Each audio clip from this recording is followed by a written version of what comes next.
An application programming interface, or API, is a protocol intended to be used as an interface by software components to communicate with each other. With FirstClass 12 for the first time, we've released our own API to the public so that software developers can design products that are powered by FirstClass. For example, third-party developers can create applications that will retrieve authenticated content from FirstClass and display it within their own applications. Similarly, authenticated users can update and create content within FirstClass through third-party solutions.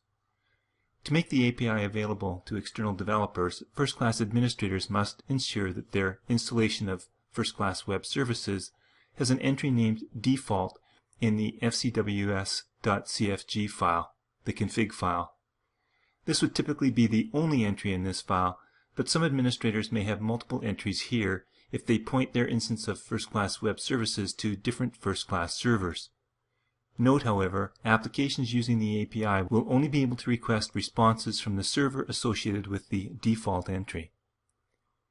The current documentation for your installed instance of FirstClass Web Services can be found in the fcws/docs folder of your installation. You can also find it at www.firstclass.com/API-docs. You are encouraged to read through this documentation to learn how to access and update FirstClass content through the API.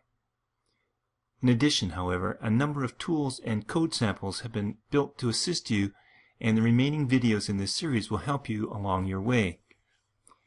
The API Inspector tool includes an iframe presentation of the API DocSet Viewer tool that is hosted on FirstClass. This tool has taken the API query parameters for web developers and made them available in search and copy format.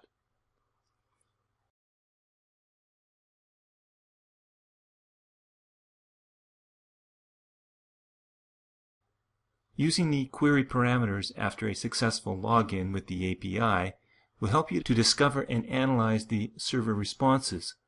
A number of videos in this series will explore these tools in depth.